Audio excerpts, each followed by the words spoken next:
ამერიკელმა მეცნიერებმა, რომელთაც ბეწვიანი მამონტის გაცოცხლება სურთ, ამ მიმართულებით ერთი ძალიან დიდი ნაბიჯი გადადგეს და 10,000 წლის წინ გადაშენებული საზარელი მგელი გააცოცხლეს.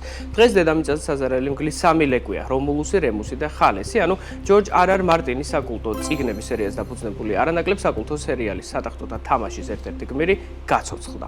საზარელი მგლის დაბრუნების ისტორიას დღევანდელ ტექინფორმის სიუჟეტში გაგაცნობთ.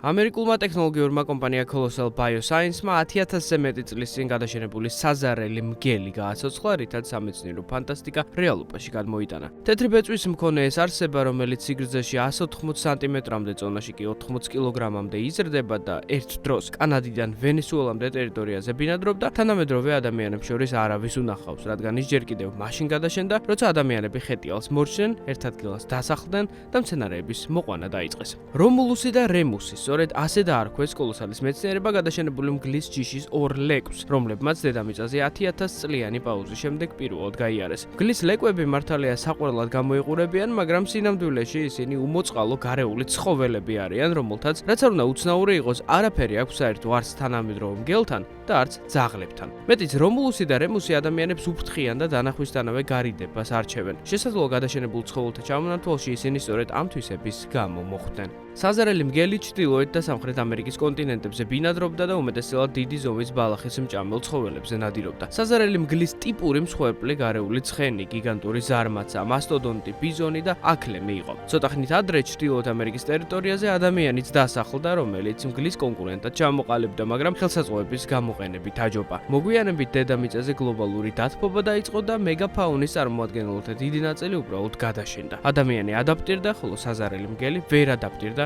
და ისიც გადაშენდა. დღეს არსებული თეორიების თანახმად თანამედროვე რუხი მგელი საზარელი მგლის შთამომავალი არ არის, რადგან ისინი სხვადასხვა სახეობებს წარმოადგენენ და დიდი ხნის განმავლობაში ერთად ცხოვრობდნენ. რუხი მგელი მცირე ზომის ცხოველებზე ნადირობდა და კლიმატის ცვლილებას გაუძლო, ხოლო საზარელი მგელი, რომელიც დიდ ცხოველებზე ნადირობდა, ვერ ადაპტირდა, რაც დიდწილად იმით აიხსნება, რომ მგლის ეს ორი სახეობა ერთმანეთში არ მრავლდებოდა, ანუ შესაბამისი გენების გაცვლა უბრალოდ შეუძლებელი იყო. აი სწორედ გენეტიკას მივყავართ იმ აღმოჩენამდე და ახლა უკვე ქმნილებამდე, რომელიც კოლოსალის მეცნიერებმა წარმოადგინეს. ამერიკელებმა ჯერ საზარელი მგლის სამარხებიდან ცხოველის დნმ ამოიღეს და გენომი ამოხსნეს, რომლის დახმარებით თანამედროვე რუხი მგლის დნმ გადაწერეს და სუროგატი ცხოველების დახმარებით 3 ლეკვი, რომულუსი, რემუსი და ხალესი გააჩინეს, რითაც საზარელი მგლის სახეობა 10,000 წლიანი გაუჩინარების შემდეგ აღდგა. მგელს ისევ როგორც სხვა ძაღლისებრებს ჯამში 19,000-მდე გენი აქვს, როცა ადამიანის ან თაგვის გენების რაოდენობა 30,000-ის ფარგლებშია. როგორც კოლოსალის მეცნიერები ამბობენ, გადაშენებული მგლის სახეობის აღდგენა ტექნიკურად არც თუ ისე რთული იყო, რადგან ამისთვის თანამედროვე მგლის დნმ-ის 14 ცალკეულ გენში 20 ცვლილების შეტანა გახდა საჭირო. აი სწორედ ამ ცვლილებების დამსახურებაა რომულუსის და რემუსის თეთრი ბეწვი, უფრო დიდი ზომა,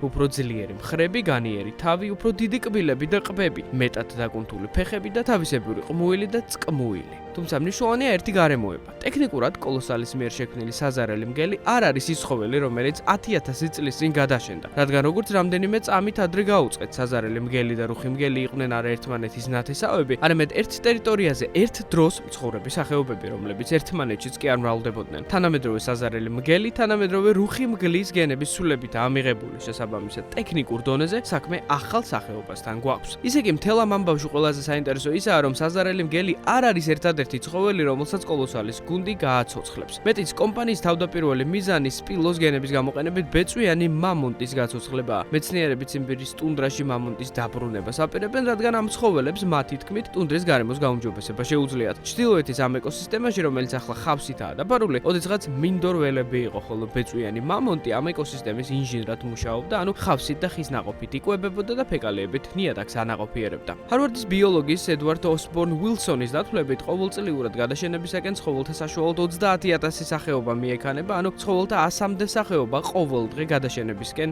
ერთ ნაბიჯს დგამს. ცხოველთა მსოფლიო ფონდის ვარაუდით 2050 წლამდე დღეს არსებული ცხოველთა სახეობების ნახევარი გადაშენდება. გაეროს დათვლებით კი გადაშენების პირას მცენარეთა და ცხოველთა 1 მილიონის სახეობა დგას, მათ შორის ამფიბიათა 40% და მარჯნის ბინადართა 33%. კოლოსალის მეცნიერები იმედს იტოვებენ, რომ რამდენიმე წელიწადში მამონტის მსგავს სპილოს ემბრიონებს შექმნიან და მათ ციმბირის ტუნდრების ეკოსისტემაში მოამრავლებენ. ამ გზაზე მყოფმა მეცნიერებმა ერთი აღმოჩენა უკვე გააკეთეს, როცა ახალი სახეობის თაგვი შექმნეს, რომელიც მამონტის ბეწვს ატარებს და მასთან ძირეულ თვისებას იზიარებს. თაგვის შემდეგ შემდეგ კაცობრიობამ საზარელი მგელიც იხილა. ვინ იცის, რომელი ცხოველი იქნება შემდეგი.